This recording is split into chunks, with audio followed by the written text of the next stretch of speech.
Nakatayo ako sa loob ng simbahan, suot ang isang napakagandang puting barot saya, at magkahawak kamay kami ng lalaking akala ko ay mahal na mahal ko. Si Lorenzo Salvador ang asawa ko. Napakagwapo niya, matangkad, at CEO ng isang malaking real estate company. At higit sa lahat, sabi niya, mahal niya ako. Sa loob ng 2 taon, naniwala ako ng buo sa lahat ng sinabi niya.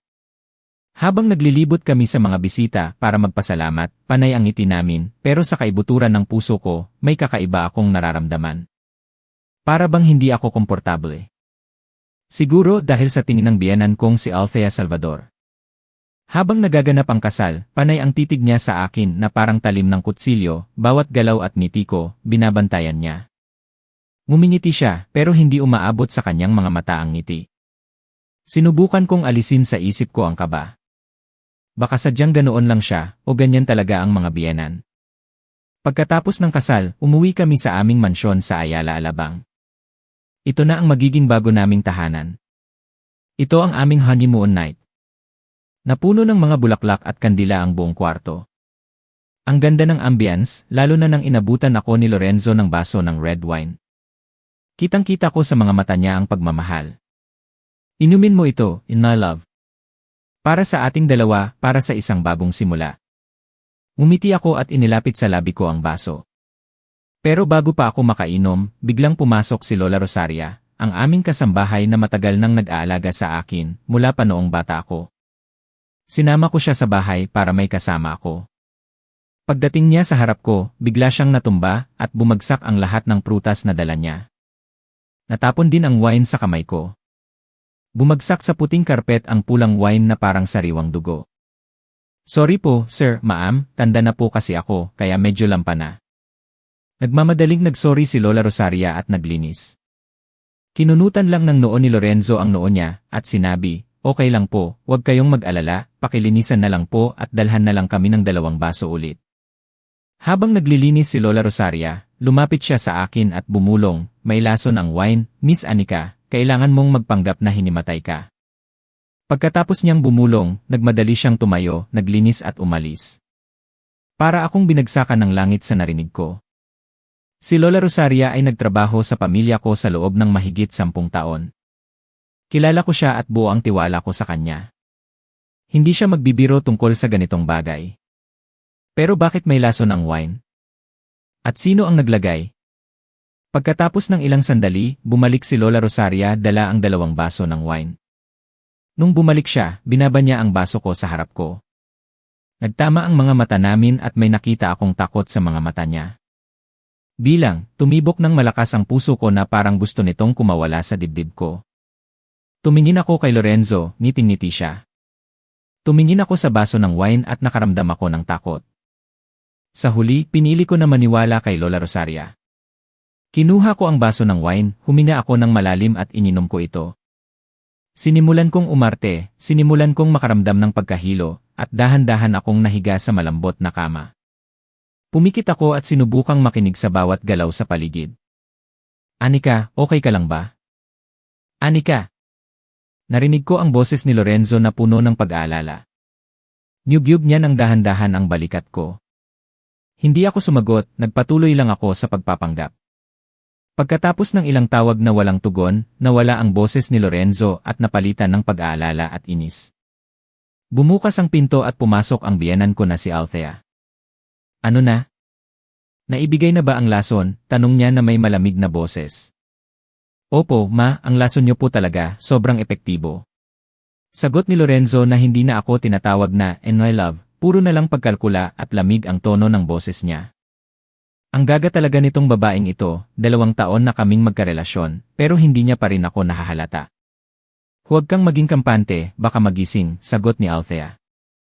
Dalian mo na, kunin mo ang fingerprint niya at ilagay mo sa kontrata. Kailangan na nating makuha ang mga ari-arian niya para maligtas ang Imperial Group. Para hindi na tayo gipitin ng bangkong iyon. Para akong binuhusan ng malamig na tubig. Kontrata, ari-arian, iligtas ang kumpanya. So, lahat pala ng ito ay isang malaking palabas. Ang 2 taon naming relasyon, ang akala kong fairy tale na kasal, lahat pala ay isang malaking patibong para makuha ang mana na iniwan sa akin ng mga magulang ko. Ma, tanong ni Lorenzo na may kasamang kakaibang boses. Yung mga dati ko pong asawa, naayos po ba? Huwag ka nang mag-alala. Ngumiti si Althea na alam kong masama ang ibig sabihin. Bawat isa sa kanila ay may iba't ibang dahilan. Yung isa nagpakamatay, yung isa na aksidente, at yung isa na stroke. Lahat sila ay aksidente. Lahat ng problema ay maaayos sa pamamagitan ng pera. At itong babaeng ito, mamamatay din siya sa aksidente. Pagkatapos niyang magawa ang misyon niya, naramdaman ko ang lamig sa buong katawan ko. Hindi lang nila gusto ang ari-arian ko, gusto rin nila akong patayin, tulad ng ginawa nila sa 3 babaeng nauna sa akin. Kinagat ko ang labi ko para hindi ako umiyak. Tahimik na tumulo ang luha ko at binasa ang unan ko. Wasak na wasak ang puso ko, hindi dahil sa pagtaksil niya, kundi dahil sa kasamaan ng mga taong ito. Sige na, mauna ka na. Ako na ang bahala sa kanya. Sabi ni Lorenzo. Narinig ko ang mga hakbang ni Althea na palabas at sinara ang pinto. Alam kong kailangan ko ng gumalaw. Hindi ako pwedeng humiga lang dito at maghintay na mamatay. Habang tumatalikod si Lorenzo para kumuha ng kontrata sa lamesa, alam kong ito ang tanging pagkakataon ko. Kailangan ko ng tumakas. Narinig ko ang pagbukas ng drawer sa lamesa. Alam kong mayroon lang akong ilang segundo. Dahan-dahan akong gumising, dahan-dahan akong tumayo, sinubukan kong maging tahimik. Nanginginig ang buong katawan ko, hindi dahil sa ginaw, kundi dahil sa sobrang takot at galit. Dahan-dahan akong bumaba sa kama, ang mga paa ko ay lumapat sa malambot at malamig na karpet. Nakabukas ng kaunti ang pinto ng kwarto. Nakaharap pa rin sa lamesa si Lorenzo.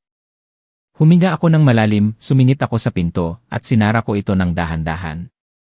Malakas ang tibok ng puso ko. Madilim at tahimik ang hallway, tanging ang liwanag lang ng buwan mula sa bintana ang nakikita ko. Hindi ako dumaan sa elevator, sa hagdan ng mga katulong ako dumaan. Pagdating ko sa hagdan, may biglang sumulpot at muntik na akong sumigaw. Lola Rosaria! Inikutan niya ako ng mata at sinabing manahimik ako at sumunod sa kanya. Dinala niya ako sa kusina kung saan walang security camera. Binigyan niya ako ng susi ng kotse, isang lumang cellphone, at isang maliit na papel. Susi ito ng kotse ni Sir. Nasa likod ito sa garahe. Itong cellphone ay walang yiya. Nasa papel ang ilang ligtas na lugar. Dalian mo na, pumunta ka na doon. Nagsalita siya ng mabilis at halatang nag-aalala. Kailangan mo nang umalis bago sila bumalik. Lola, paano ka? Tanong ko. Napakadelikado kung mananatili ka rito. Huwag mo akong alalahanin, Miss Anika, sabi ni Lola Rosaria habang hawak-hawak ang kamay ko. May plano ako. Kailangan mong mabuhay ka para mailabas mo sa publiko ang mga mukha nila. Dalian mo na. Wala na akong oras para mag-alangan. Niyakap ko siya ng mahigpit bilang pasasalamat at tumakbo ako palabas sa likod na pinto. Madilim ang buong hardin. Naka-negligee pa rin ako at nakayapak. Tumakbo ako sa garahe. Sa awa ng Diyos, hindi nakalock ang pinto. Nakita ko ang itim na sports car ni Lorenzo. Pinindot ko ang key. May narinig akong mahinang beep sa tahimik na gabi. Nagmadali akong buksan ang kotse, umupo sa upuan ng driver, at inilagay ang susi sa ignition. Umugong ang makina. Hindi ko inilagay ang ilaw at dahan-dahan akong umalis sa garahe. Nakasarado ang gate ng mansyon. Isang paraan lang ang alam ko, kailangan kong banggain ang gate. Huminga ako ng malalim, pumikit, at inapakan ng buo ang gas. Umugong ang kotse na parang halimaw at bumangga sa malaking gate. Isang malakas na boom ang narinig at nabangga ang ulo ko sa manibela. Pero sa awa ng Diyos, nabuksan ang gate. Hindi na ako nag-aksaya ng oras at inapakan ko ulit ang gas. Lumabas ang kotse sa mansyon na parang impyerno at sumama sa trapiko ng Manila. Walang patutunguhan ang pagmamaneho ko. Nag-iiyakan ako. Hindi ko alam kung saan ako pupunta. May bahay pa ba ako? Lahat ng pinaniwalaan ko ay gumuho sa isang gabi. Sa huli, nang pagod na ako, tumigil ako sa isang sulok ng kalsada, iniyakan ko ang manibela. Hindi ko alam kung gaano na ako katagal umiiyak. Nang maubos na ang luha ko, napalitan ang sakit sa puso ko ng galit at lakas ng loob na mabuhay. Kailangan kong mabuhay. Hindi ako pwedeng mamatay ng ganito. Kailangan kong mabuhay para makakuha ng hustisya para sa sarili ko at sa tatlong babaeng iyon. Tumingin ako sa gas at nasa pula na ito. Kailangan ko nang maglagay ng gas at maghanap ng ligtas na lugar. Tiningnan ko ang papel na binigay ni Lola Rosaria. May ilang address doon pero malayo lahat. Nagpasya akong magmaneho sa Makati City, mas madali sigurong magtago doon. Naubusan ang gas ng kotse at tumigil ito sa harap ng isang convenience store na bukas 24 paghahati 7. Bumaba ako sa kotse, nanginginig pa rin ako. Mukhang miserable ang itsura ko. Ang suot ko ay nightgown, gulo ang buhok at putik ang mga paa ko. Pumasok ako sa convenience store para bumili ng tubig at magtanong kung saan ako pwedeng makituloy. Anika. Anika Hizon, ikaw ba yan? Isang pamilyar na boses ang narinig ko, kaya lumingon ako.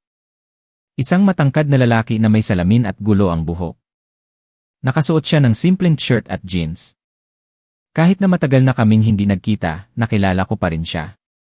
Si Lee Reyes. Kaklase ko siya noong high school. Noong high school, kilala si Leo bilang isang computer genius, isang magaling na white hat hacker, pero tahimik siya at kakaiba. Pagkatapos ng graduation, nawalan kami ng komunikasyon. Hindi ko inaasahan na magkikita kami sa ganitong pagkakataon.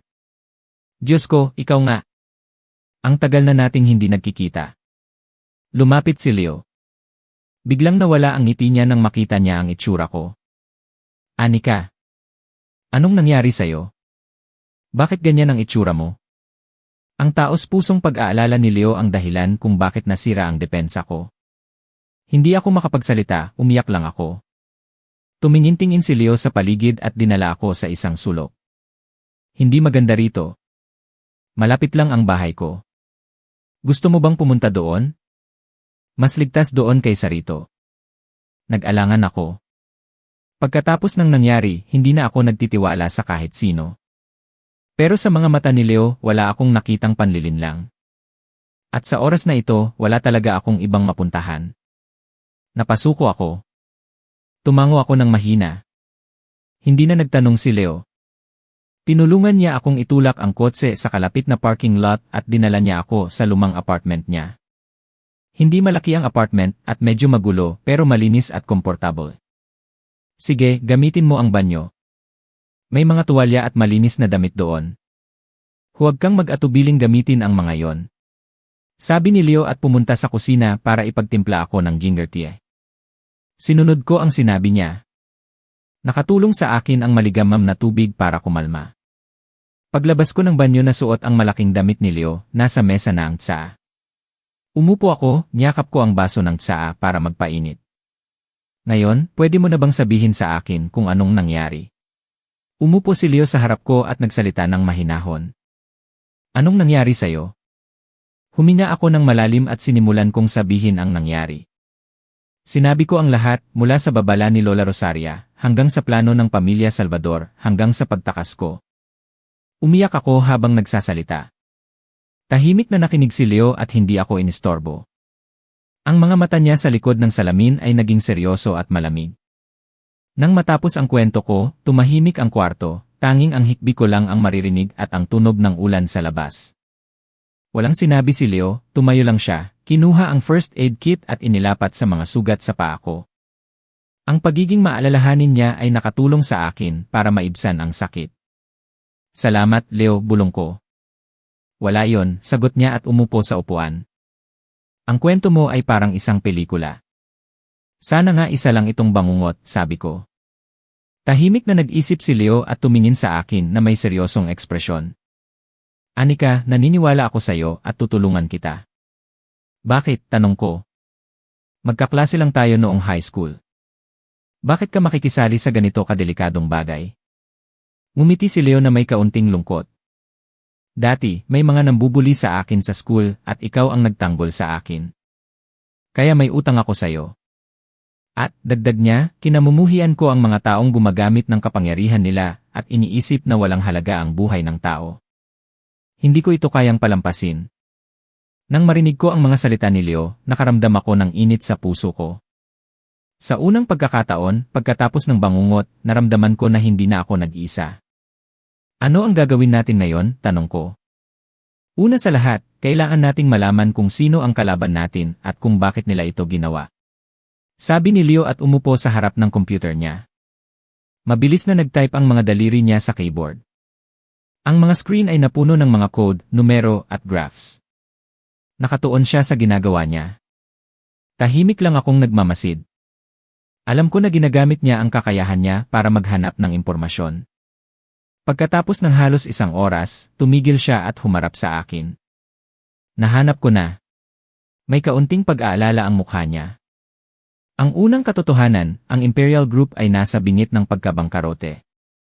Namuhunan sila sa isang fake project sa ibang bansa at nalugi sila ng bilyon-bilyong piso. Ang utang nila sa bangko ay overdue na. Kung wala silang malaking halaga sa loob ng 1 linggo, mababangkarote sila at makukulong. Ngayon, naiintindihan ko na. Ang plano pala nila ay hindi lang para makuha ang ari-arian ko, kundi ito ang tanging paraan para mailigtas ang pamilya nila. Handang-handa sila na gawin ang lahat, pati na ang pagpatay para lang maabot ang pangarap nila. Kailangan nating pumunta sa pulisya. Sabi ko. Hindi pa pwede. Umiling si Leo. Wala tayong ebidensya. Ang salita mo ay salita mo lang. Sa kapangyarihan at pera ng pamilya Salvador, madali nilang mababago ang kwento. Gagawa sila ng kwento na ikaw ay may sakit sa pag-isip para masira ang reputasyon nila. Tama si Leo, masyado akong nagmamadali. Kailangan namin ng ebidensya na hindi nila pwedeng tanggihan. Kaya, ano ang gagawin natin ngayon? Kailangan natin ng mas maraming impormasyon. May kakilala ka bang mapagkakatiwalaan na pwedeng tumulong sa atin? Tanong ni Leo. Si Isabela, agad na naisip ko. Si Isabela ang best friend ko noong college, isang investigative journalist sa isang malaking newspaper. Matalino siya at matulungin. Kung may tutulong sa akin ngayon, si Isabela iyon. Ginamit ko ang lumang cellphone ni Lola Rosaria na nilagyan ni Leo ng SIM card. Tinawagan ko si Isabela. Tumunog ito at sinagot naman niya. Hello. Sino ito? Tanong ni Isabela. Isabela? Si Anika ito. Anika. Diyos ko, bakit ka tumawag sa ganitong oras? At bakit kakaiba ang number? Isabela, makinig ka. Nasa panganib ako, napakalaking panganib. Pwede mo ba akong tulungan? Pagkatapos ng tawag, agad na pumunta si Isabela. Nang makita niya ang itsura ko, hindi na siya nagtanong at tahimik na nakinig sa kwento ko. Habang nakikinig siya, nagbago ang mukha ni Isabela mula sa pagkabigla, pagkalito, hanggang sa matinding galit. Mga hayop! Galit na sabi ni Isabela nang matapos akong magkwento. Ginawa nila yon sa best friend ko. Anika, huwag kang mag-alala, hindi ko sila hahayaan na makatakas. May paraan ka bang matulungan ako? Tanong ko. Tahimik na nag-isip si Isabela. Tumingin siya sa akin at may sinabi na ikinagulat namin ni Leo. Sa totoo lang, matagal ko nang pinaghihinalaan si Lorenzo. Ano? Gulat na sabi ko. Bakit hindi mo sinabi sa akin? Sorry, Anika. Hawak-hawak ni Isabela ang kamay ko. Wala akong sapat na ebidensya. Ayokong mag-alala ka at masira ang relasyon nyo. Pero ang gut feeling ko bilang journalist ay may mali sa lalaking yan. Kaya, sa loob ng ilang buwan, tahimik ko siyang inimbestigahan. Binuksan ni Isabela ang laptop niya at sinimulan niyang sabihin ang mga nahanap niya. Si Lorenzo ay nakapangasawa na ng 3 beses bago ka. Ang 3 kasal ay panandalian lang. Binuksan niya ang 3 folder. Ang una niyang asawa ay isang young businesswoman, namatay dahil sa depresyon at nagpakamatay 6 na buwan pagkatapos ng kasal nila. Ang pangalawa ay anak ng isang opisyal, namatay sa aksidente 1 taon pagkatapos ng kasal nila. At ang pangatlo, isang mayamang babae na katulad mo, namatay dahil sa stroke pagkatapos ng 8 buwan ng kasal. Alam mo ba kung ano ang common denominator ng 3 babaeng iyon? Tiningnan ako ni Isabela na may malamig na tingin. Mayaman sila. At bago sila mamatay, ang lahat ng ari-arian nila ay naisalin na sa pangalan ni Lorenzo o ng pamilya Salvador sa pamamagitan ng mga will o kontrata na parang voluntaryo lang. Naramdaman ko ang lamig sa buong katawan ko. So, hindi ako ang una kundi ang pang-4. Ang 3 babaeng iyon ay nagmahal din, naniwala at sa huli ay namatay. Sinubukan kong makipag-ugnayan sa pamilya nila pero walang tumulong sa akin. Masyado silang nasasaktan o kaya naman ay binayaran na ng pamilya Salvador. Sabi ni Isabela na may kaunting kawalan ng pag-asa. Biglang tumunog ang cellphone ni Leo. Nag-o-online din siya. Naku! Sabi ni Leo. Nagsisimula na sila. Ipinakita niya sa amin ang laptop niya. Ang lahat ng news sites ay nag-publish ng isang headline. Mysterious disappearance ni Anika Hizon, ang heiress ng bilyon-bilyong ari-arian sa kanyang honeymoon night. Pinaghihinalaang dahil sa pagbalik ng sakit niya sa pag-isip. Nakasulat sa article na may history ako ng depression at paranoia dahil sa pagkawala ng nanay ko at sa honeymoon night, nagkaroon ako ng atake at umalis ako sa bahay ng walang malay. Ang pamilya Salvador ay labis na nag-aalala at nag-alok sila ng 2 milyong piso sa sinumang makakahanap sa akin at maibabalik ako sa kanila. Kasama sa article ang mga peke kong psychiatric report na inihanda na nila. Mga demonyo, galit na sabi ni Isabela. Ginagawa ka nilang baliw sa mata ng publiko. Gusto ka nilang i-isolate para walang maniwala sa'yo. Gusto ka nilang habulin ng buong Maynila dahil sa 2 milyong piso. Tumingin ako sa picture ko sa news. Ngayon, hindi lang sa pamilya Salvador ako tumatakas, kundi sa buong mundo. Sino man sa kalsada ay pwedeng humabol sa akin dahil sa reward. Kailangan na nating umalis dito. Sabi ni Leo. Nagmadali siyang mag-impake at kinuha ang hard drive sa computer niya. Bakit? Paano nila nalaman na nandito tayo? Ang tawag mo kay Isabela. Sabi ni Leo. Kahit na gumamit ka ng SIM card, kung may insider sila sa telecommunication company, pwede nilang malaman kung saan galing ang tawag. Ang apartment ko ay nasa area na yon. Sasaliksikin nila ang bawat bahay. Hindi pa natatapos magsalita si Leo, may kumatok na ng malakas sa pinto. Pulis ito, buksan nyo. Hindi, tao nila yon. Sabi ni Leo. Tumingin siya sa paligid at itinuro niya ang maliit na balcony sa likod. Ito ang emergency exit. Isabela, tulungan mo si Anika. Nagmadali kaming tumakbo sa balcony. Sumunod si Leo na may dalang mabigat na backpack. Mula sa balcony, may hagdan na gawa sa bakal na papunta sa bubong. Lalo pang lumakas ang pagkatok sa pinto. Nagmadali kaming umakyat sa hagdan. Nang makarating kami sa bubong, binasag na ang pinto ng apartment ni Leo. May ilang malalaking lalaki na nakasuot ng itim ang pumasok. Malaki ang bubong ng lumang apartment at konektado ito sa ibang mga gusali. Nagpatuloy kami sa pagtakbo sa bubong. Narinig namin ang mga hakbang nila. Doon. Tinuro ni Isabela ang isang hagdan na papunta sa isang maliit at madilim na eskinita. Tumakbo kami pababa sa hagdan. Pagdating namin sa dulo ng eskinita, may nakaparadang itim na kotse. Bumukas ang pinto. Sumakay na kayo. Isang matandang lalaki, kasamahan ni Isabela. Nagmadali kaming sumakay sa kotse. Umugong ang kotse at umalis. Pero naabutan kami ng mga lalaking iyon. Sumakay din sila sa isa pang kotse at hinabol kami. Naging exciting ang paghabol sa mga kalsada ng Maynila sa gabi. Panay ang pag-iwas ng kotse namin sa mga sasakyan. Pero nakasunod pa rin sila. Ilang beses nilang sinubukang banggain ang kotse namin. Mabilis ang tibok ng puso ko. Sa Divisoria, sigaw ni Leo. Maraming maliliit at magagandang kalsada doon. Madali tayong makatakas. Ang kasamahan ni Isabela ay isang mahusay na driver. Umikot siya at pumasok sa Chinatown na may mga kalsadang parang maze. Pagkatapos ng ilang sandali, nakatakas kami sa paghabol sa amin. Huminto ang kotse sa isang liblib na lugar. Inabutan kami ng kasamahan ni Isabela ng isang grupo ng susi. Susi ito ng isang lumang apartment ng pamilya ko sa Tagaytay. Ligtas doon. Maaari kayong magtago doon. Isabela, kailangan mong bumalik sa opisina para gumawa ng alibi. Huwag mong hayaang maghinala sila. Nagpasalamat kami sa kanya. Nagpaalam si Isabela sa akin at sinabihan akong mag-ingat. Sumakay kami ni Leo sa ibang taxi patungong Tagaytay. Ang apartment ay nasa isang tahimik na lugar. Maliit ito at luma, pero para sa amin ngayon, ito ang pinakaligtas na lugar. Hindi ako nakatulog sa gabing iyon. Ang mga alaala ng paghabol sa amin, ang mukha ni Lorenzo at ng nanay niya ay hindi maalis sa isip ko. Nalaman ko na ang laban na ito ay mas mahirap at mas mapanganib kaysa sa inaakala ko. Ang mga sumunod na araw sa Tagaytay ay tahimik at puno ng tensyon. Hindi kami lumalabas. Si Leo ang nag-aalaga sa lahat ng kailangan namin. Namimili siya tuwing madaling araw o gabi. Sa tuwing lalabas siya, nagpapalit siya ng damit at itsura para hindi siya makilala.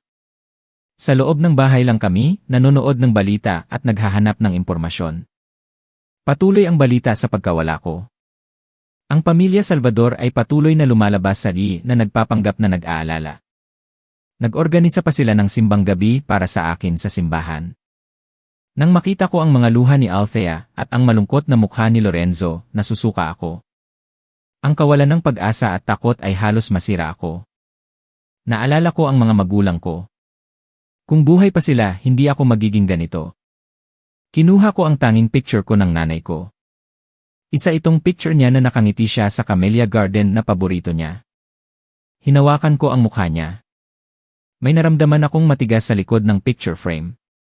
Naging curious ako kaya dahan-dahan kong kinuha ang picture. Sa likod ng picture frame, may maliit na papel na nakatiklop sa apat. Sulat ito ng nanay ko. Walang masyadong nakasulat, isang maikling linya lang at isang serye ng mga numero.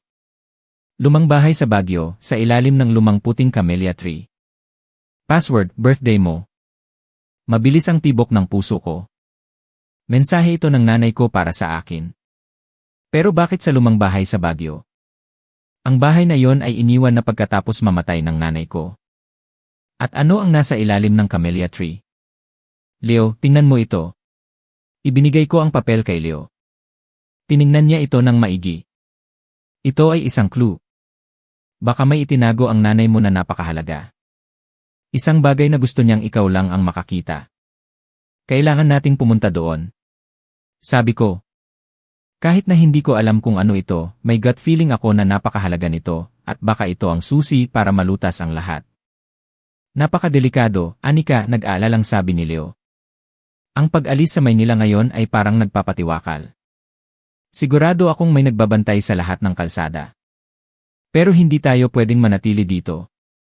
Ito ang tanging pagkakataon natin. Sabi ko. Sinabi ng gut feeling ko. Nang makita niya ang determinasyon sa mata ko, hindi na siya tumutol. Nagsimula siyang gumawa ng plano. Nagpasya kaming gumamit ng motor para madaling gumalaw sa maliliit na kalsada. Mahirap ang biyahe papuntang Baguio. Kinailangan naming magbiyahe sa gabi at dumaan sa mga walang tao na bundok. Ang malamig na simoy ng hangin sa Tagaytay ay lalong nagpadagdag sa sakit na nararamdaman ko. Pagkatapos ng isang araw at isang gabi na biyahe, nakarating kami sa lumang bahay. Ang lumang bahay ay nasa isang burol at napapalibutan ito ng isang abandonadong hardin na puno ng damo. Pero nandoon pa rin ang lumang puting camellia tree sa sulok ng hardin. Hinukay namin ang lupa at may nakita kaming maliit na kahon na gawa sa bakal. Ginamit ko ang birthday ko bilang password. Sa loob, may lumang leather journal na nakabalot sa velvet cloth. Nanginginig akong binuksan ang journal. Maganda pa rin ang sulat kamay ng nanay ko. Nagsimula akong magbasa. Ang unang pahina ay tungkol sa masayang pagmamahalan ng mga magulang ko at sa pagsilang ko. Pero habang nagpapatuloy ang journal, naging mas malungkot ang kwento. Isinulat ng nanay ko ang tungkol sa tatay ni Lorenzo, si M. Salvador. Kung paano siya sinundan ng baliw. Kahit nakasal na ang nanay ko, patuloy siyang ginigipit ni M. Salvador, binigyan siya ng mamahaling regalo, at tinakot pa na sasaktan ang tatay ko kung hindi siya papayag. At ang huling pahina ng journal ay ikinagulat ko. Ang kalusugan ko ay humihina na. Nagdududa ako na nilason niya ako. Wala akong ebidensya pero sinasabi ng gut feeling ko na tama ako. Sa tingin ko, hindi na ako magtatagal. So, tama ang nanay ko. Nilason siya. Ang journal na ito ay ang ebidensya laban sa mga Salvador. Ligtas ang pagbabalik namin sa Baguio pero gulo ang isip ko. Ang journal ng nanay ko ay naging liwanag at bigat sa puso ko. Bumalik kami sa Tagaytay. Ang atmosphere sa kwarto ay naging mas malungkot. Ang katotohanan sa pagkamatay ng nanay ko ay nagdulot sa akin ng sakit at galit, pero nagbigay rin ito sa akin ng lakas ng loob. Habang inaayos ko ang mga nararamdaman ko, lalo pang nag-focus si Leo sa pag-imbestiga. Sabi niya, ang journal ng nanay ko ay tip of the iceberg lang, at naniniwala siya na may mas maraming masasamang sekreto pa ang pamilya Salvador. Sa gabi, habang natutulog ako, nakikita ko ang kulay asul na liwanag mula sa laptop ni Leo. Siya ay parang isang night owl, tahimik na naghahanap ng mga cracks sa pader ng pamilya Salvador. Isang gabi, habang nakaupo ako sa kama at nakatingin sa labas, tinawag ako ni Leo. Anika, tingnan mo ito. Lumapit ako sa maliit na lamesa. Sa screen ng computer, may lumang newspaper article na kinuha mula sa archive. Ang headline ay malaking sunog sa Salvador Textile Factory. Maraming namatay at nasugatan. Ang article ay 20 taon na ang nakalipas. Ito ang isa sa mga unang negosyo ng pamilya Salvador bago sila lumipat sa real estate, paliwanag ni Leo habang tinuturo ang screen. Ang sunog ay sinabi na dahil sa electrical short circuit, isang aksidente. Binayaran ng kumpanya ang mga pamilya ng mga biktima at nalimutan na ang kaso. Ano ang koneksyon nito? Tanong ko. Tingnan mo ang listahan ng mga namatay, pinalaki ni Leo ang isang bahagi ng article. Naramdaman ko ang sakit sa puso ko nang mabasa ko ang isang pangalan, Ramon Pascual, 45, factory supervisor. Ramon Pascual ang pangalang ito. Sinubukan kong alalahanin. Ang asawa ni Lola Rosaria. Sabi ni Leo. Nahanap ko ang lumang marriage certificate niya. Ang asawa niya ay isa sa mga biktima ng sunog na yon. Nalamig ang buong katawan ko. Isa pang katotohanan ang lumabas. Ang asawa ni Lola Rosaria ay namatay sa factory ng pamilya Salvador. Pero sa loob ng maraming taon, nagtrabaho pa rin siya sa pamilya ko at sumunod pa sa pamilya Salvador. Bakit? Hindi ko iniisip na isang aksidente ito, sabi ni Leo. May matalim na kislap sa mga mata niya. Pumasok ako sa insurance company. Ang Salvador Textile Factory ay bumili ng isang malaking fire insurance 3 buwan bago ang sunog. Pagkatapos ng aksidente, nakakuha sila ng malaking halaga. Dahil sa pera na iyon, nakakuha sila ng puhunan para lumipat sa real estate at naging matagumpay. Ibig sabihin, sinadya nila ang sunog, gulat na tanong ko. Malamang. Sinakripisyo nila ang buhay ng mga manggagawa, kasama na ang asawa ni Lola Rosaria, para makuha ang insurance money. Ngayon, naiintindihan ko na. Naiintindihan ko ang lahat. Nagtrabaho si Lola Rosaria sa pamilya ko, na may koneksyon sa pamilya Salvador, para mapuntahan niya ang kalaban niya. Nagtago siya sa loob ng 10 taon, tahimik na naghihintay ng pagkakataon. At ang pagdating ko, ang kasal ko kay Lorenzo, iyon ang pagkakataon niya. Hindi lang niya ako sinagip, kundi ginagawa niya ang plano niya na paghihiganti sa loob ng 20 taon. Ang galit niya ay malalim. Sa oras na yon, nag-vibrate ang lumang cellphone na binigay ni Lola Rosaria sa akin. Isang text message, walang number, isang maikling linya lang. Mamayang hating gabi, sa basement ng Ayala Alabang. Dalhin ang cellphone. Nagkatinginan kami ni Leo, wala kaming masabi. Text ito ni Lola Rosaria. Sa mismong pugad pa siya nakipagkita. Ito ay isang patibong. Sabi ni Leo. Baka natagpuan siya at pinilit siyang magpadala ng mensahe. O kaya hindi, sabi ko, sabi niya magdadala siya ng ebidensya. Baka ito ang tanging pagkakataon natin. Ang Baguio trip ay pwedeng maghintay. Pero kung palalampasin natin ito, wala nang pangalawang pagkakataon. Pero kung patibong ito, mamamatay tayo. Nag-aalalang tumingin sa akin si Leo. Tiningnan ko ang screen ng cellphone at tumingin sa labas ng bintana. Alam kong sugal ito, isang sugal na nakataya ang buhay namin ni Leo. Pero kung wala kaming gagawin, hahabulin din kami hanggang mamatay. Mas maganda pa na harapin ang panganib kaysa manatiling takot. Pupunta tayo. Sabi ko. Nanginginig ang boses ko pero buo ang loob ko. Pero pupunta tayo sa sarili nating paraan. Ang pagbalik sa Ayala Alabang, sa lugar na tinakasan ko ilang araw lang ang nakalipas, ay isang baliw na desisyon, pero wala kaming ibang pagpipilian. Hindi na tumutol si Leo. Sa halip, nagsimula siyang gumawa ng detalyadong plano. Sabi niya, kung nagpasya ka ng pumasok sa pugad ng tigre, kailangan mong maghanda para hindi ka kainin ng tigre.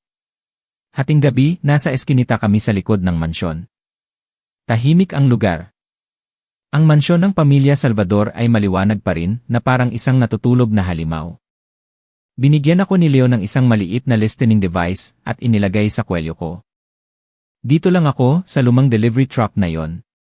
Tinuro niya ang isang truck sa sulok. Makinig ako sa lahat at I monitor ang security camera na nahack ko. Kung mayroong kakaiba, ipapaalam ko sa iyo at tatawag ako ng pulis. Mag-ingat ka. Ikaw rin. Huminga ako ng malalim at naglakad ako sa gilid ng pader hanggang sa likod na pinto na sinabi sa akin ni Lola Rosaria. Sa awa ng Diyos, hindi ito nakalock. Pumasok ako sa hardin, malakas ang tibok ng puso ko. Bawat kaluskos ng dahon, bawat tunog ng insekto ay nagpapagulat sa akin. Ang daan sa basement ay nasa likod ng kusina. Gumawa ng tunog ang mabigat na bakal na pinto nang itulak ko ito. Isang malamig at maalikabok na hangin ang sumalubong sa akin. Madilim sa loob. Kinailangan kong gamitin ang ilaw ng lumang cellphone ko para makita ang daan. Malaki ang basement, puno ng mga lumang kahon, sirang gamit at iba pang bagay. Parang isang maze. Sinunod ko ang direksyon sa text message papunta sa lumang wine cellar. Mababa ang temperatura doon. Pumasok ako sa loob pero wala doon si Lola Rosaria. Ang nakita ko ay mga rak na gawa sa kahoy at daan-daang mamahaling bote ng wine. Nakaramdam ako ng masamang pakiramdam. Biglang may tunog na click at nagsara ang pinto. Biglang bumukas ang mga ilaw kaya kinailangan kong pumikit. Si Althea, ang biyanan ko, ay nandoon. Hindi lang siya ang nandoon, kasama niya si Lorenzo at dalawang malaking bodyguard. Ang mukha niya ay walang bahid ng kabaitan, tanging kasamaan at tagumpay lang ang makikita. Hello, my dear daughter-in-law, alam kong babalik ka. Umiti siya ng nakakakilabot. Ito pala ay isang patibong. Napaka-inosente ko. Nasaan si Lola Rosaria, tanong ko. Ang matandang katulong na yon. Nagkibit balikat si Althea. Nasa isang ligtas na lugar siya. Sumunod siya sa akin pagkatapos ng kaunting pagpapahirap. Tiningnan ko si Lorenzo, nakatayo lang siya doon, walang emosyon. Ang mga mata niya ay tumingin sa akin na parang hindi niya ako kilala. Sumakit ang puso ko, hindi dahil sa pagmamahal, kundi dahil sa pandaraya. Ano ang gusto ninyo? Tanong ko. Gusto ko ang dapat ay ibinigay mo na sa akin noon pa. Lumapit sa akin si Althea. Pumirma ka rito. Ibinato niya ang mga dokumento at isang ballpen sa isang kahon na gawa sa kahoy. Ito pa rin ang kontrata ng paglilipat ng ari-arian. Kasabay noon, dinala ng dalawang bodyguard si Lola Rosaria. Gulo ang buhok niya, gusot ang damit at may mga pasa sa mukha niya. Pero nang makita niya ako, natakot at nagsisi siya. Anika, patawarin mo ako. Umiyak siya. Hindi ka may kasalanan, Lola. Sabi ko habang nakatingin sa kanya. Ang may kasalanan ay ang mga hayop na ito. Sino ang tinatawag mong hayop? Sigaw ni Althea at sinampal ako. Naging matatag ako at tumayo. Tumingin ako sa mga mata niya nang walang takot. Hindi ako pipirma. Tingnan natin kung gaano kakatigas ang ulo. Sabi niya at sinenyasan ang mga bodyguard. Bugbugin niyo ang matandang iyon. Hanggang sa pumirma ang babaeng ito. Dinala ng dalawang bodyguard si Lola Rosaria sa gitna ng kwarto. Sinimulan nilang saktan siya. Narinig ko ang tunog ng sinturon. Narinig ko ang mga sigaw ni Lola Rosaria. Kinagat ko ang labi ko hanggang sa dumugo. Hindi ko na kaya. Tigil! Pipirma ako! Sigaw ko. Sinenyasan ni Althea na tumigil sila. Ngumiti siya. Nanginginig akong kinuha ang ballpen, pero nang ilalapit ko na ito sa papel, si Lola Rosaria, kahit na halos himatayin na, ay sumigaw. Huwag, Anika! Ang bulsa! Habang naguguluhan ang lahat, tumakbo si Lola Rosaria papunta sa akin. Nagmamadali siyang ibinigay sa akin ang isang maliit na notebook at isang lumang cassette tape na itinago niya. Takbo, sigaw niya. Napakabilis ng nangyari. Tumakbo si Lorenzo at ang mga bodyguard. Isang gulo ang nangyari. Habang nagkakagulo, may maliit na picture na nahulog mula sa bulsa ni Lola Rosaria. Bumaba ako para kunin ito. Nanigas ako nang makita ko ito. Ito ay isang lumang picture ni Lola Rosaria na nakangiti siya. At sa tabi niya, isang batang babae na may dalawang tirintas at malaking itim na mata. Ang batang babae na yon ay hindi pwedeng magkamali, siya si Isabela, ang best friend ko. Nang makilala ko si Isabela sa picture, parang gumulo ang buong mundo ko. Lahat ng mga piraso ay nagdikit at naging isang nakakatakot na larawan. Si Lola Rosaria ay nanay ni Isabela. Naglapit sa akin si Isabela at naging best friend ko. Lahat ng ito ay parte ng isang plano. Pero anong plano? Paghihiganti. O ginagamit lang nila ako, tulad ng pamilya Salvador? Libu-libong tanong ang nasa isip ko. Ang gulo sa basement ay ang tanging pagkakataon ko para tumakas. Habang kinokontrol ng mga bodyguard si Lola Rosaria, hinawakan ko ng mahigpit ang notebook, cassette, at ang picture. Tumakbo ako papunta sa pinto. Huliin siya! Narinig ko ang sigaw ni Althea. Ginamit ko ang lakas ko para itulak ang mabigat na bakal na pinto at tumakbo ako palabas. Ang mga ilaw sa hardin ay tumama sa mukha ko. Hindi ako dumaan sa harap na gate, kundi tumakbo ako sa pader. Sa awa ng Diyos, sa isang sulok ng hardin, may tambak ng lumang paso na sapat na matataas para akyatin ko. Hindi ako nag-alinlangan at ibinato ko ang notebook at cassette sa kabila. Kinagat ko ang labi ko at umakyat. Nasabit ang damit ko sa matalim na bakod at napunit ito. Nagkaroon ako ng mahabang hiwa sa binti, dumugo ito, pero hindi ko naramdaman ang sakit. Ang takot ay mas matindi kaysa sa sakit. Tumalon ako sa eskinita. Dahil sa hindi ako nakalapag ng maayos, napilayan ako at masakit. Sinubukan kong tumayo, pilay-pilay ako, kinuha ko ang mga gamit na importante, at tumakbo ako papunta sa lumang truck kung saan naghihintay si Leo. Sa oras na yon, narinig ko ang tunog ng motorsiklo. Ang dalawang bodyguard ay sumunod sa akin. Nakita na nila ako. Leo, takbo, sigaw ko.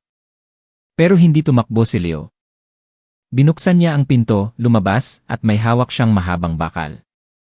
Nang lumapit ang dalawang motorsiklo, biglang lumabas si Leo at pinalo ang bakal sa gulong ng motorsiklo sa harap. Nawalan ng kontrol ang motorsiklo at bumangga sa puno. Tumalsik ang bodyguard. Ang isa pa, natakot at agad na tumigil at umikot para magsumbong. Sumakay na, bilis, sigaw ni Leo at hinila ako sa loob. Pinaandar niya ang makina. Umugong ang lumang truck at umalis. Humihingal ako sa loob at nanginginig pa rin ang katawan ko. Masakit na ang sugat sa binti ko. Tiningnan ako ni Leo at nakita niya ang dugo sa binti ko. Nasugatan ka ba? Hindi naman, maliit lang. Sabi ko at ibinigay ko sa kanya ang picture. Leo, tingnan mo ito. Tiningnan ni Leo ang picture at tumingin sa akin na gulat na gulat. Si Isabela ito. Si Lola Rosaria ay nanay ni Isabela. Hindi na kami bumalik sa Tagaytay, hindi na yon ligtas. Nagmaneho si Leo sa isang maliit na motel sa Pasay City. Pagkatapos niyang gamutin ang sugat ko, umupo kami sa harap ng isa't isa. Sinabi ko ang lahat ng nangyari sa basement, ang patibong, ang sakripisyo ni Lola Rosaria, at ang picture. Ano ang plano mo ngayon? Tanong ni Leo. Kailangan kong makipagkita kay Isabela. Sagot ko ng may determinasyon.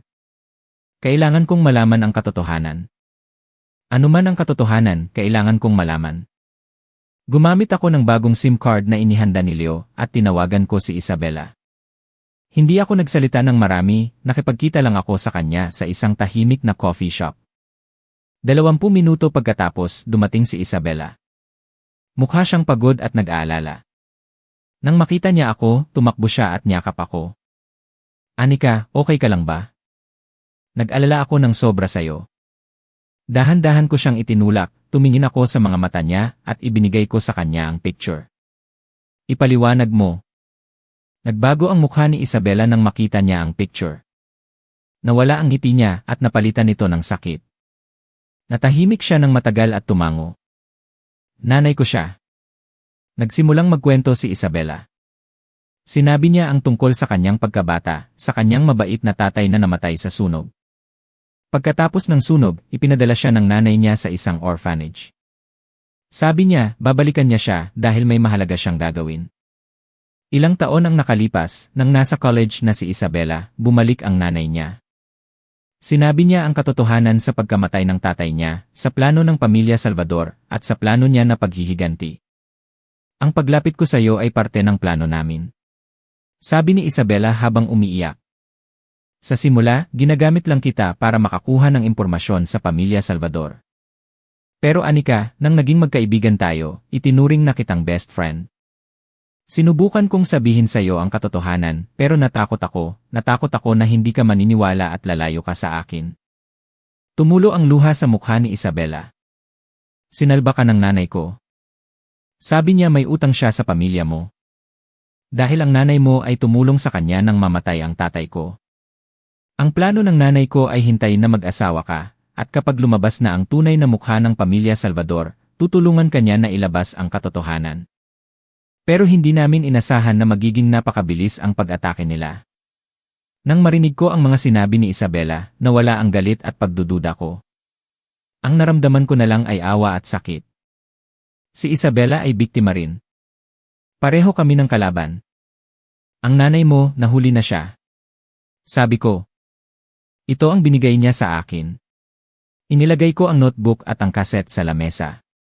Kinuha ni Isabela ang mga ito, nanginginig ang mga kamay niya. Tumingin siya sa akin, hindi na siya natatakot kundi determinado. Anika, simula ngayon, hindi lang tayo magkaibigan.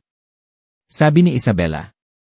Kami ay Alice, magkasama nating pagbabayarin sila sa lahat ng ginawa nila sa tatay ko, sa nanay mo, sa nanay ko, at sayo. Tumango ako at hinawakan ang kamay ni Isabela. Sa sandaling iyon, alam kong hindi na ako nag-iisa. Sa gabing iyon, sa motel, nagpasya kami na kailangan naming alamin kung ano ang nasa kaset at notebook na binigay ni Lola Rosaria. Si Leo, dahil sa pagiging resourceful niya, ay nakabili ng isang lumang cassette player sa isang electronic store. Sabay-sabay kaming huminga ng malalim ng pindutin ni Leo ang play. Pagkatapos ng ilang static, narinig namin ang isang pamilyar at mabait na boses. Boses ng nanay ko. Araw. Buwan. Taon. Dumating ulit si M.A. Salvador. Nagdala siya ulit ng mga pulang rosas, kahit na alam niyang paborito ko ang puting kamelya. Sabi niya, mahal na mahal niya ako. Ang tingin niya sa akin ay nakakatakot. Hindi iyon pagmamahal, iyon ay pagmamayari, isang baliw na obsesyon. Isang recorded diary. Ang nanay ko ay nag-record ng mga iniisip niya at mga takot sa kaset. Habang nakikinig kami, natahimik kami. Sinabi ng nanay ko ang tungkol kay Emre Salvador, ang tatay ni Lorenzo, at kung paano siya sinundan ng baliw. Kahit nakasal na siya sa tatay ko, patuloy siyang ginigipit at tinakot na sasaktan niya ang tatay ko kung hindi siya sasama. At ang huling record ay ikinagulat namin. Sa loob ng ilang linggo, humina ang kalusugan ko. Lagi akong pagod at mabilis ang tibok ng puso ko. Hindi makita ng doktor ang dahilan. Nagdududa ako na may ginawa si Salvador. Noong nakaraan, nagdala siya sa akin ng isang mahalagang herbal tea, sabi niya para sa kalusugan ko. Itinago ko ang kaunti. May masama akong pakiramdam na hindi na ako magtatagal. Anika, anak ko, kung may mangyari sa akin, maging matapang ka. Dahan-dahang humina ang boses ng nanay ko hanggang sa tumigil ito. Natapos ang kaset. Tumulo ang luha ko. So, tama.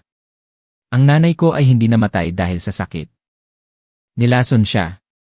Nilason siya ng dahan-dahan sa pamamagitan ng taong laging nagsasabing mahal siya. Hayop na yon, galit na sabi ni Isabela. Pinatay niya ang nanay mo. Binuksan ni Leo ang maliit na notebook. Sa loob, may detalyadong sulat kamay ni Lola Rosaria. Nagsulat siya ng bawat araw, bawat oras, at bawat halaga ng suhol na ginamit ng pamilya Salvador para itago ang mga krimen nila. Mula sa sunog sa factory 20 taon na ang nakalipas, hanggang sa pagsuhol sa mga opisyal para pekin ang mga dokumento sa pagkamatay ng 3 asawa ni Lorenzo. Napakahalaga ng ebidensya na ito. Ang nanay ko ay may binanggit din. Sabi ni Isabela. Sabi niya, sa basement ng mansyon, bukod sa wine cellar, may isa pang secret room. Hindi pa siya nakapasok doon, pero nagdududa siya na doon nila itinago ang lahat ng mga masasamang bagay. Isang secret room? Ang sinabi ni Isabela at ang recorded diary ng nanay ko ay nag-link. Isang lason na hindi mahanap. Baka. Laboratory, bulong ni Leo. May sarili silang laboratory para gumawa ng mga lason. Isang baliw na teorya pero nakakatakot na totoo. Kung totoo iyon, ang lugar na iyon ay may mga hindi pwedeng tanggihan na ebidensya para ilabas ang mga krimen nila. Kailangan nating pumasok doon. Sabi ko, determinado. Ang galit at determinasyon sa akin ay lumalaki. Nababaliw ka ba, Anika? Sabi ni Isabela. Kakatakas lang natin doon at ngayon babalik tayo. Magpapakamatay tayo. Sigurado akong lalong naghigpit ang seguridad nila. Tama si Isabela, sabi ni Leo. Masyadong mapanganib. Dapat gamitin na lang natin ang notebook at cassette para magsumbong sa pulis. Pulis? Umiti ako. Leo, tignan mo kung gaano karaming pulis ang nakalista sa notebook na binayaran nila. Kung ibibigay natin sa kanila ang mga ito, baka hindi pa tayo nakakalabas ng presinto, patay na tayo. Tahimik lang si Leo at Isabela. Tama ako. Ang network ng pamilya Salvador ay nasa lahat ng dako. Hindi kami pwedeng magtiwala sa kahit sino. Ito ang tanging pagkakataon natin. Tiningnan ko ang dalawa kong kaibigan. Pagkatapos ng nangyari sa basement, hindi nila akalaing babalik tayo kaagad. Ito ang oras na hindi sila nag-ingat. Kailangan nating pasukin yon at hanapin ang secret laboratory. Kailangan natin ng mga ebidensya na hindi nila pwedeng tanggihan. Nang makita niya ang determinasyon ko, hindi na siya nagsalita. Huminga lang siya ng malalim at binuksan ang laptop niya. Okay, kung desidido ka, kailangan nating gumawa ng plano. Sabi ni Leo. Titignan ko ang blueprint ng mansyon. Papasok tayo sa ibang daan. Isang pangalawang plano, mas mapanganib kaysa sa una, ay nabuo. Alam namin na kung maging fail kami sa pagkakataong ito, wala nang pangalawang pagkakataon. Ang gabi ay ang pinakamabuting kakampi namin. Ang plano ni Leo ay napakadelikado. Nahanap niya sa lumang blueprint ng mansyon ang isang malaking drain pipe na nasa ilalim ng hardin at may pinto sa ilalim ng basement. Matagal nang iniwan ang daan na ito at natatakpan na ng damo. Iyon ang tanging daan para makapasok ng hindi nalalaman ng security system. Naghintay kami hanggang 2 oras, ang oras na kahit ang pinaka-alertong bodyguard ay napapagod. Si Isabela ay nanatili sa kotse bilang lookout. Ako at si Leo, na nakasuot ng itim, ay dahan-dahang binuksan ang mabigat na takip ng kanal. Isang maalikabok at mabahong amoy ang sumalubong sa akin. Hindi nag-alinlangan, bumaba si Leo, sumunod ako. Madilim sa loob ng paye. Kinailangan naming yumuko at dahan-dahang gumalaw sa malamig na tubig. Naramdaman ko ang sakit sa binti ko, pero kinagat ko ang labi ko. Pagkatapos ng 15 minuto, nakarating kami sa pinto sa basement. Ginamit ni Leo ang mga gamit niya para buksan ang luma ng lock. Nasa ibang lugar kami ng basement, sa isang lumang bodega. Mula rito, naglakad kami sa pader, at dahan-dahan kaming nagpunta sa wine cellar, kung saan naniniwala si Isabela na nandoon ang secret door. Malakas ang tibok ng puso ko. Ang pagbalik sa lugar na ito, kung saan ako pinahirapan at iniinsulto, ay nangailangan ng matinding lakas ng loob. Tama ang sinabi ni Isabela. Sa likod ng isang lumang French wine rack, nahanap ni Leo ang isang malabong linya sa pader, walang hawakan o lock. Ginamit ni Leo ang isang maliit na device sa pader, at nakita sa screen ang electronic mechanism sa loob. Fingerprint at password lock, bulong ni Leo. Pero ang gumawa nito ay nag-iwan ng backdoor para sa maintenance, isang nakamamatay na pagkakamali. Ang mga daliri niya ay nag-type sa isang maliit na tablet. At ilang minuto pagkatapos, isang maliit na click ang narinig. Ang pader ay dahan-dahang gumalaw at nagpakita ng isang makitid at malalim na hallway na may malamig na puting ilaw. Pumasok kami. Tuyong hangin ang nasa loob at may malakas na amoy ng kemikal. Ang kwarto ay mas nakakatakot kaysa sa inaakala namin. Isa itong modernong laboratory na may mga machine, test tubes, at chemical jars. Sa isang malaking whiteboard, may mga komplikadong chemical formulas, at sa isang metal na lamesa, may mga medical records. Nanginginig akong lumapit. Ang record sa taas ay may pangalan ng nanay ko, Elena Hizon. Sa ilalim, ang mga pangalan ng 3 asawa ni Lorenzo. At pagkatapos, nakita ko ang pangalan ko, Anika Hizon, at pati na rin ang pangalan ni Isabela. Sa bawat pangalan, may code. Ang nanay ko ay 37. Face is a experiment. Ang akin at kay Isabela ay IA-37. Plan. Sila ay mga demonyo na nagpapanggap na tao. Tinuring nila ang buhay ng tao na walang halaga. Naging test subject kami sa nakamamatay na laso nila. Ang dalit ay umapaw sa akin, kinuha ko ang cellphone ko, at nagsimula akong magpicture ng lahat ng ebidensya. Pero sa oras na yon, isang malakas na alarm ang tumunog sa buong basement. Isang red laser ang tumawid sa kwarto. Silent alarm. Nahuli na tayo, sigaw ni Leo. Nagmadali siyang kinuha ang mga gamit niya. Dito. Hinila niya ako palabas ng laboratory, pero huli na ang lahat. Nang makalabas kami sa wine cellar, nandoon na si Lorenzo at si Althea kasama ang mga bodyguard. Alam kong babalik kayo, sabi ni Lorenzo. Ang mga mata niya ay nag-aapoy sa galit. Ngayon, hindi kayo makakatakas. Mga demonyo, galit na sabi ni Althea. Isang matinding labanan ang nangyari. Kahit napayat si Leo, mabilis siya at matapang. Naibaba niya ang dalawang bodyguard, pero tumakbo si Lorenzo sa akin. Dahil sa takot, kinuha ko ang isang mabigat na bote ng wine at pinalo sa ulo niya. Natumba siya. Nang makita ito ni Althea, sumigaw siya at sinugod ako. Para siyang baliw na babae, ang matutulis niyang kuko ay nagdulot ng sugat sa braso ko. Tinulak ko siya. Nawalan siya ng balanse, natumba, at bumagsak ang ulo sa isang bato, nawalan siya ng malay. Nanay, galit na sigaw ni Lorenzo. Dahil sa gulo, hinila ako ni Leo palabas. Tumakbo kami sa basement at tumawid sa hardin. Ang alarm sa mansyon ay tumunog na ng malakas. Umakyat ulit kami sa pader, at tumakbo papunta sa kotse na naghihintay sa amin si Isabela. Umalis na ang kotse, pero isang itim na RSU ang lumabas din. Hinabol nila kami. Pinindot ni Isabela ang gas. Lumilipad ang kotse namin sa kalsada sa gabi. Pero mas malakas ang ngayi. Patuloy itong lumalapit, sinusubukang banggain ang kotse namin. Mag-ingat ka, sigaw ko nang makita kong bumilis ang SU at lumapit sa amin. Ang driver ay si Lorenzo. Tinignan niya kami sa salamin at nakangiti siya. Pinalo niya ang manibela. Isang malakas na boom ang narinig. Ang kotse namin ay tumalsik sa gilid. Ang ulo ko ay tumama sa kotse. Gumulo ang lahat. Ang huling nakita ko ay si Leo na nakatumba sa manibela at may dugo sa noo niya. Pagkatapos, narinig ko ang sigaw ng mga tao at ang ilaw ng kotse mula sa iba't ibang direksyon. Sa ilalim ng pagkawala ko ng malay, nakita ko si Lorenzo at ang mga kasamahan niya na nagmamadaling hilahin kami ni Leo palabas ng kotse bago pa may dumating. Hindi sila pwedeng mahuli. Nasaan si Isabela? Sinubukan ko siyang hanapin pero nakita ko lang ang anino niya, baka tumalsik siya, at dahan-dahang tumatakbo papunta sa eskinita. At pagkatapos naging madilim ang lahat. Ang amoy ng gamot ay nagpadilat sa akin. Masakit ang ulo ko. Dahan-dahan kong binuksan ang mata ko. Puting kisem, puting peder. Nasa ospital ako. Ang aksidente. Leo. Nasaan si Leo? Anong nangyari kay Leo?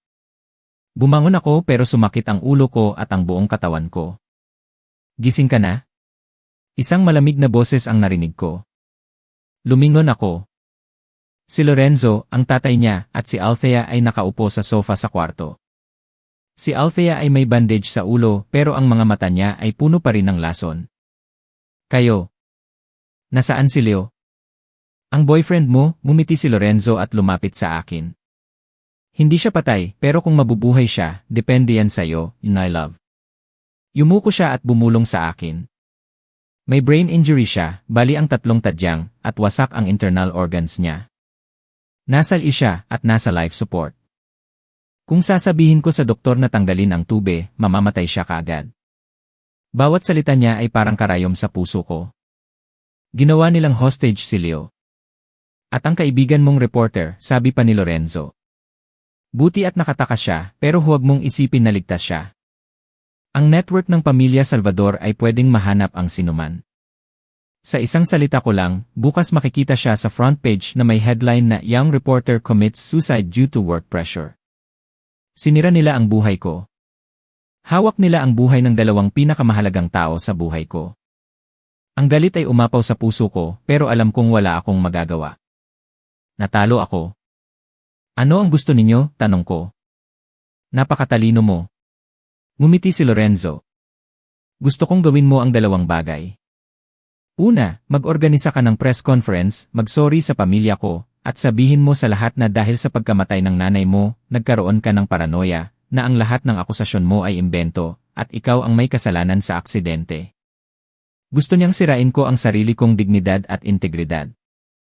Pangalawa, sabi pa niya, pagkatapos ng press conference, babalik ka sa mansyon at magiging maayos na asawa.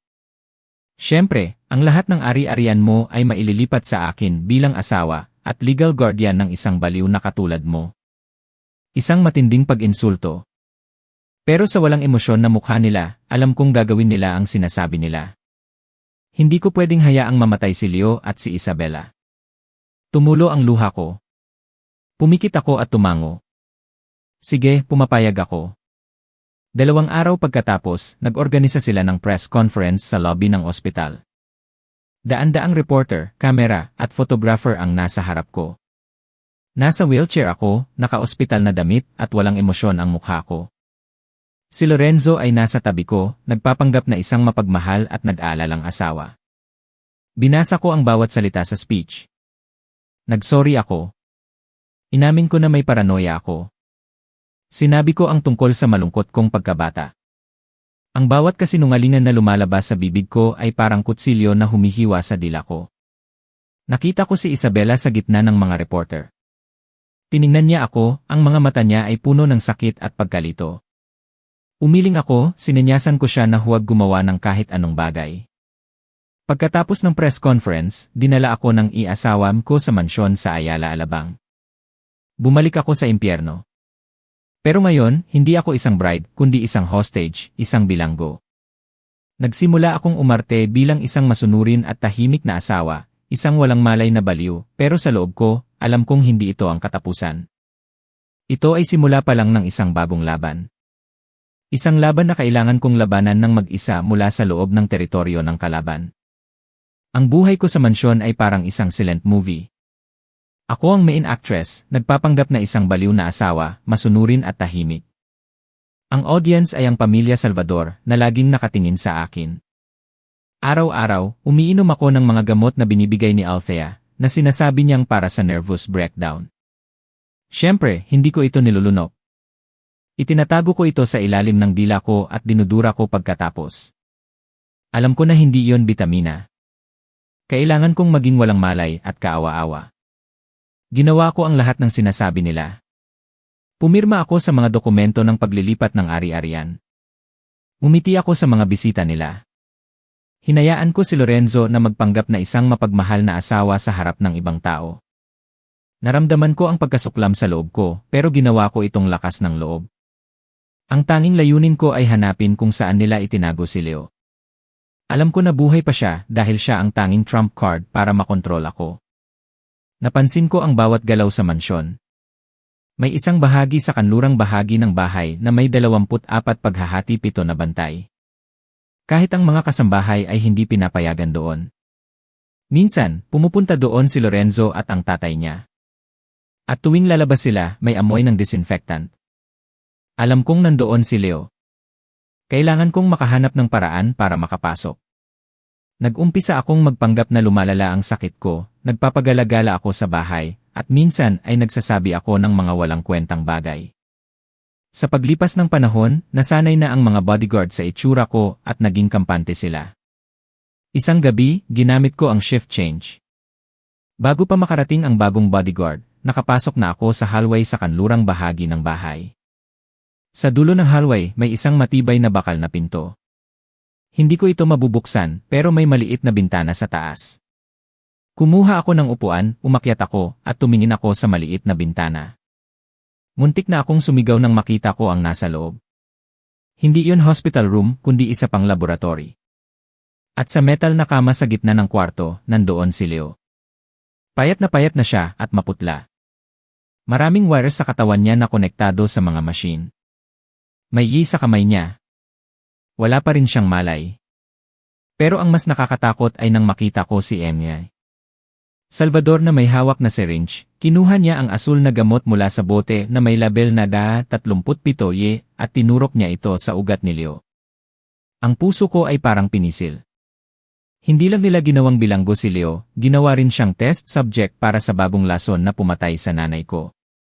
Ang kasamaan nila ay lampas na sa pagiging tao. Nagmadali akong bumaba at tumakbo sa kwarto ko bago pa nila ako makita. Sa gabing iyon, hindi ako nakatulog. Nakahiga ako sa malamig na kama at umiiyak ako. Kailangan kong iligtas si Leo. Kailangan kong iligtas siya kahit anong mangyari. Kailangan kong hanapin ang antidote. Nagsimula akong maghanap sa bahay, lalo na sa office ni Emmer Salvador at sa kwarto ni Althea. Kailangan kong hanapin ang formula o kahit anong clue bago pa huli ang lahat. Ang laban ko ngayon ay hindi lang paghihiganti kundi ang pagsagip sa buhay ng lalaking dinala ko sa impyerno. Pagkatapos ng ilang araw, isang balita ang nagdulot ng gulo sa mansyon. Pumasok si Lorenzo sa kwarto ko at inihagis ang isang newspaper sa kama. Ang mukha niya ay puno ng kalupitan. Tingnan mo, ang matapat mong kasambahay ay nagpakamatay. Nanginginig akong kinuha ang newspaper. At isang malaking headline ang nakita ko, babaeng suspect sa kaso ng kidnapping at panginikil, nagpakamatay sa kulungan. Ang article ay nagsasabi na si Lola Rosaria, pagkatapos ng ilang araw na hindi nagsasalita, ay ginamit ang basag na plato para hiwain ang pulso niya. Nanginginig ang buong katawan ko. Patay na si Lola Rosaria. Ang matapang na babaeng iyon, na nag-isip ng paghihiganti sa loob ng 20 taon, ay namatay ng ganito. Tumulo ang luha ko. Umiyak ako, hindi lang dahil sa awa, kundi dahil sa kawalan ng pag-asa. Ginawa niya iyon para protektahan ang isang bagay. Protektahan si Isabela, ang anak niya, at siguro ang mga sekreto na hawak niya. Ang pagkamatay ni Lola Rosaria ay nagdulot ng gulo. Kailangan ng pamilya Salvador na makipag-usap sa mga abogado at pulis para ayusin ang problema. Naging kampante ang mga bantay at iyon ang pagkakataon ko. Tama ang hinala ko, isang huling clue mula kay Lola Rosaria ang dumating. Isang bagong kasambahay ang inarkila para sa umalis. Mukhang mahiyain at lampa ang babae. Isang araw, habang naglilinis siya sa kwarto ko, nang walang nakatingin, nagmamadali siyang ibinigay sa akin ang isang maliit na papel. Ipinabibigay ito ni Miss Isabela, bulong niya at umalis. Naghintay ako hanggang gabi nang matulog na ang lahat para basahin ang papel. Nakasulat dito, sabi ng nanay ko sa opisina ni Emre Salvador, sa ilalim ng bronze eagle statue ay mayroong ipis. Ipis? Paulit-ulit kong binasa. Kailangan kong maintindihan ang mensahe. Ito ay isang code. Alam ni Lola Rosaria na hindi na siya magtatagal, kaya sinubukan niyang magpadala ng mensahe kay Isabela. At sinubukan ni Isabela na ibigay sa akin. Ipis. Diskwet. Hard drive na nakadikit sa ilalim ng estatwa. Isang pag-asa ang sumilay. Kailangan kong pumasok sa opisina ni Emre Salvador. Ang kwarto ay laging nakalock, pero sa gulo ngayon, alam kong magkakamali sila. At dumating ang pagkakataon. Sa gabing iyon, kailangan ng buong pamilya Salvador na dumalo sa isang mahalagang party para panatilihin ang imahe ng pamilya. Ako lang at ilang bodyguard ang nasa bahay. Nagpatuloy ako sa pagpapanggap na baliw, nagpapagalagala sa mansyon. Nang makarating ako sa opisina ni Emre Salvador, nagpanggap ako na nag-aatake at sinira ko ang lahat. Nahirapan ang mga bodyguard na kontrolin ako. Sa gulo, nagawa kong kuhanin ang mga susi na naiwan ng isang bodyguard sa lamesa. Pagkatapos akong turukan ng tranquilizer, na pinalitan ko ng tubig, binalik nila ako sa kwarto. Naghintay ako. Naghintay ako hanggang sa bumalik ang katahimikan sa gabi. Dahan-dahan akong lumabas sa kwarto at pumunta sa opisina. Nanginginig ang kamay ko habang sinusubukan ko ang mga susi. Sa wakas, isang maliit na click ang narinig at bumukas ang pinto. Madilim at tahimik sa loob. Hindi ako naglakas loob na buksan ang ilaw, ginamit ko lang ang liwanag mula sa hallway. Ang bronze eagle statue ay nasa lamesa. Yumuko ako at hinawakan ang ilalim. Tama ang hinala ko. Isang matigas at hugis parihaba na bagay ang nakadikit doon ng itim na tape, isang napakanipis na laptop. Itinago ni Lola Rosaria dito ang lahat ng sekreto ng pamilya Salvador. Niyakap ko ng mahigpit ang laptop. Ito ang huling hiling niya, ang sakripisyo, ang huling regalo ni Lola Rosaria. Dahil sa pagkamatay niya at sa kapabayaan ng kalaban, hawak ko na ngayon ang huling ebidensya. Alam kong kailangan ko ng tumakas. Ngayong gabi, kailangan kong dalhin ang laptop na ito sa labas, iligtas si Leo, at ilagay ang lahat ng demonyong ito sa kulungan. Hawak ko ang laptop, alam kong wala na akong oras. Babalik ang pamilya Salvador pagkatapos ng party. Hindi ako pwedeng dumaan sa harap na pinto. Ang tanging daan ay ang pader sa likod ng hardin. Pero bago ako umalis, kailangan kong gumawa ng isang bagay. Hindi ako pwedeng kumuha ng panganib na dala-dala ang laptop na ito. Kung mahuhuli ako, tapos na ang lahat. Kailangan ko ng isang backup plan. Tinuro sa akin ni Leo kung paano gumawa ng anonymous and secure cloud storage account. Kailangan kong i-upload ang lahat ng data doon. Pumasok ako sa kwarto ko, nilock ang pinto, at nanginginig kong binuksan ang laptop. Bumukas ang screen, at sa awa ng Diyos, walang password. Sigurado akong inalis ni Lola Rosaria ang password.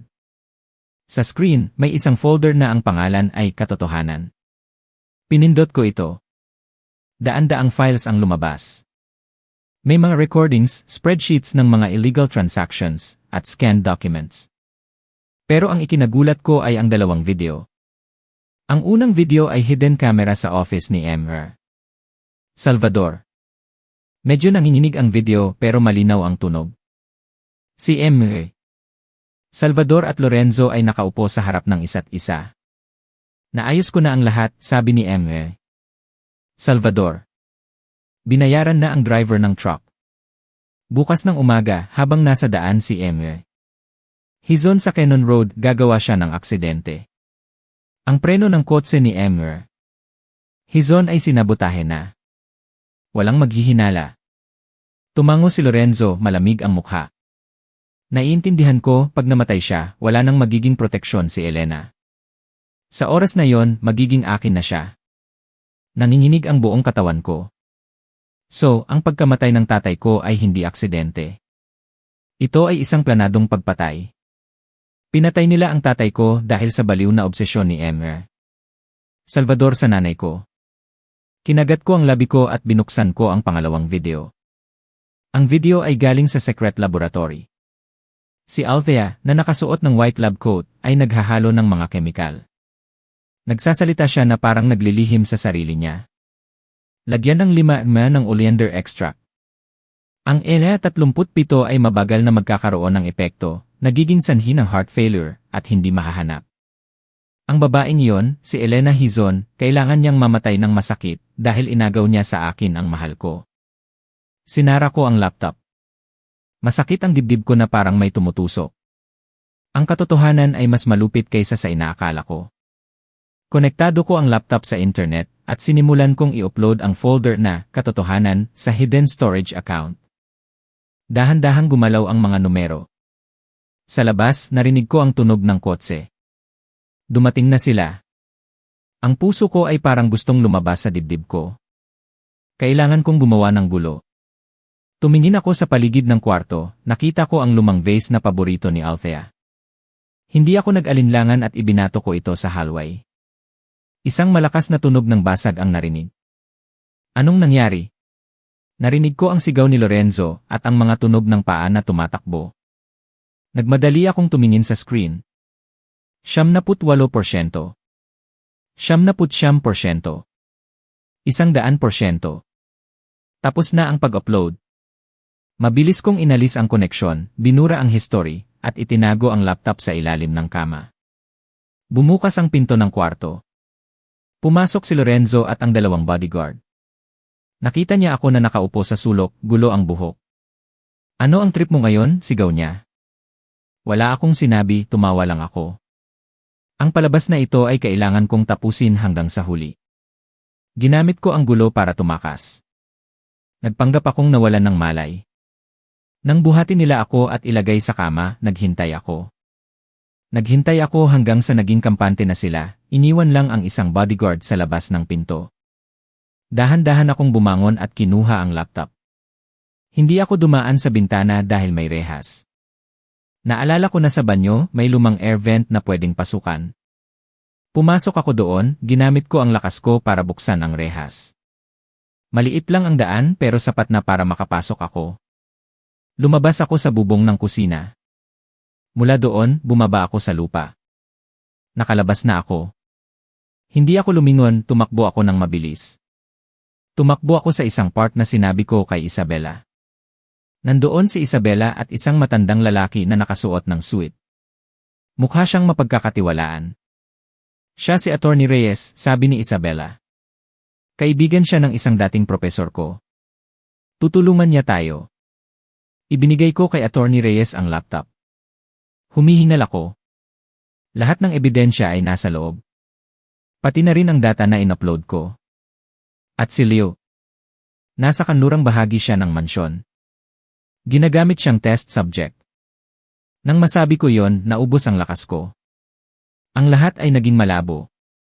Ang kaso ng pamilya Salvador ay nagdulot ng gulat sa publiko dahil sa hindi mapagkakailan na ebidensya mula sa laptop at sa tulong ni Attorney Reyes at ng mga pulis.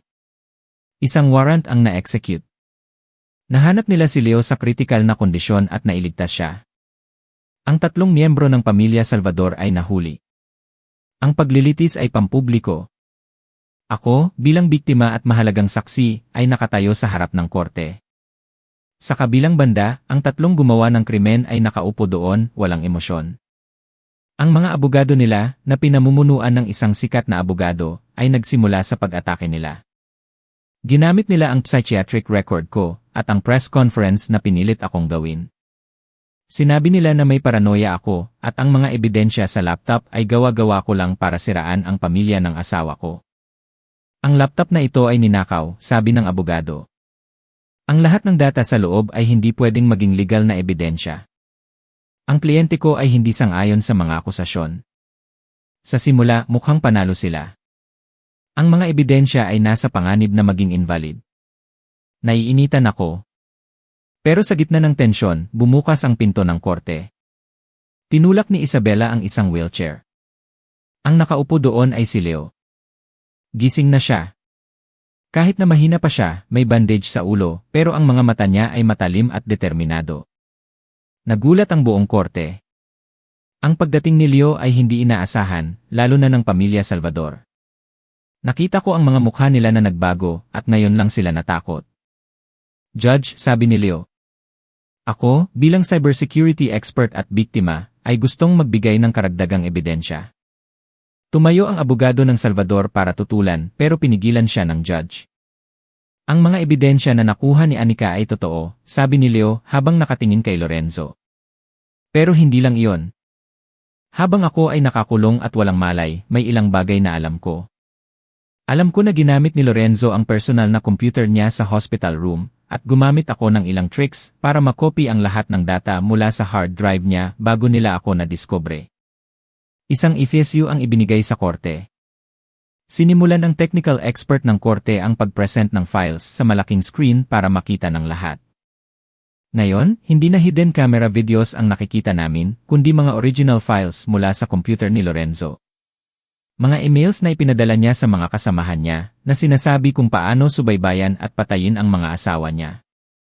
Mga detalyadong plano sa paggawa ng aksidente, at ang pinakanakakatakot ay ang mga recordings ng boses niya na nagmamalaki sa isang kaibigan kung paano niya niloko ang mga asawa niya. Lahat ay malinaw. Ito ang ebidensya na hindi pwedeng tanggihan na galing mismo sa gumawa ng krimen. Nang tumunog ang boses ni Lorenzo sa korte, tumigil ang lahat.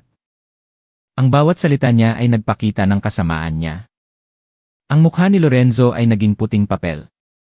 Tumayo siya, tinumba ang mga upuan. Tumakbo ang 2 pulis para hawakan siya. Hindi ko kasalanan.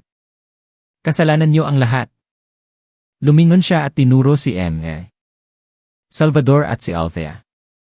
Dahil sa'yo, dahil sa obsesyon mo sa babaeng yon, pinatay mo ang tatay niya. Tinuruan mo ako kung paano gumawa ng masamang paraan para makuha ang gusto ko. Pagkatapos, lumingon siya kay Althea, ang mga mata niya ay puno ng galit. At ikaw ang gumawa ng nakamamatay na lason na yon. Dahil sa selos at kasakiman, pinatay mo ang mga tao. Ginawa mo akong demonyo. Kasalanan niyo ang lahat. Ang pag-amin ni Lorenzo ay naging huling blow sa pamilya Salvador. Ang lahat ng krimen ay lumabas dahil sa kanya. Si M. Salvador ay nakaupo lang doon, puti ang mukha at tuluyan siyang nasira. Si Althea, hindi siya sumigaw, nakaupo lang siya, nakatingin kay Lorenzo na may matinding galit. Siguro, hindi niya inasahan na ang anak na minahal at pinoprotektahan niya ay siyang magtutulak sa pamilya niya sa hukay. Natapos ang paglilitis, at ang hatol ay guilty sa pagpatay, pagpaplano ng pagpatay, paggawa at paggamit ng lason, illegal detention. Ang tatlong miyembro ng pamilya Salvador, si M. Salvador, si Althea, at si Lorenzo ay nakakuha ng pinakamataas na parusa, life imprisonment. Nang magsara ang pinto ng korte sa likod nila, huminga ako ng malalim. Tapos na ang lahat, dumating na ang hustisya. Tumingin ako kay Leo at kay Isabela. Nagkatinginan kami, walang salita, pero ang mga mata namin ay puno ng luha ng kalayaan. Pagkatapos ng paglilitis, bumalik sa normal ang buhay ko, pero hindi na magiging katulad ng dati. Ang mga sugat sa puso ko ay nangangailangan ng mahabang oras para gumaling. Ang una kong ginawa ay tingnan ang lahat ng mga bagay ng nanay ko. Nang hawakan ko ang journal na nahanap namin sa Baguio, may nahulog na lumang paperclip. May maliit na papel na nakatupi sa loob, malabo ang sulat kamay ng nanay ko. Hindi iyon isang sulat, kundi isang chemical formula. Ang E37 antidote formula na galing sa puting camellia flower. Tumigil ang tibok ng puso ko. Ang nanay ko, sa mga huling araw niya, hindi lang niya pinaghihinalaan na nilalason siya, kundi tahimik siyang nag-research para mahanap ang antidote, at nahanap niya ito sa paborito niyang bulaklak. Dahil sa formula na ito, gumaling kami ni Leo. Dahan-dahang nawala ang lason sa katawan namin. Gumaling si Leo sa isang milagro. Isang taon pagkatapos, ang sikat ng araw sa Maynila ay tumagos sa bintana ng isang maliit na opisina sa isang tahimik na kalye sa Makati. Ang sign sa labas ay nagsasabing Light Security Consulting. Ito ang kumpanya na itinayo namin ni Leo. Ginamit namin ang kaalaman, karanasan, at mga sakit na pinagdaanan namin para tulungan ang ibang kababaihan na nasa panganib na biktima ng pang-aabuso o panloloko. Ako ang namamahala sa psychological counseling at sa paggawa ng plano, habang si Leo naman ang namamahala sa teknikal na aspeto, pagprotekta sa kanila mula sa online monitoring at banta. Madalas din kaming tinutulungan ni Isabela, ginagamit niya ang pagsusulat niya para ilabas sa publiko ang mga kwento ng mga nangangailangan. Handa ka na ba para sa unang meeting natin, Director Anika? Pumasok si Leo sa kwarto at mumiti siya sa akin. Mas malakas na siya ngayon. Handa na, Director Leo. Umiti ako. Lumapit siya sa akin, walang sinabi, itinaas lang ang isang maliit na velvet box. Nagulat ako nang buksan ko ito. Hindi ito isang diamond ring kundi isang susi. Ang susi ng light office. Wala akong sing-sing. Sabi ni Leo. Ang mayroon lang ako ay itong susi. Ang susi sa ating kinabukasan, sa trabaho at sa buhay. Sasamahan mo ba ako sa pagbukas ng pinto na yon? Tumingin ako sa mga mata ni Leo, ang mga mata na kasama ko sa pinakamadilim na araw ko, ang nagbigay sa akin ng lakas ng loob. Ang luha ng kaligayahan ay tumulo sa mukha ko. Tumango ako. Sasama ako. Inilagay ni Leo ang susi sa isang necklace at isinuot sa leg ko. Nakatayo kami sa maliit na opisina na puno ng sikat ng araw. Sa labas, ang buhay ay patuloy sa mga problema nito. Pero alam ko na ang aming bagong umaga ay nagsimula na. Isang bagong buhay na puno ng kahulugan, na itinayo mula sa abo ng nakaraan at sinindihan ng pagmamahal at pag-asa.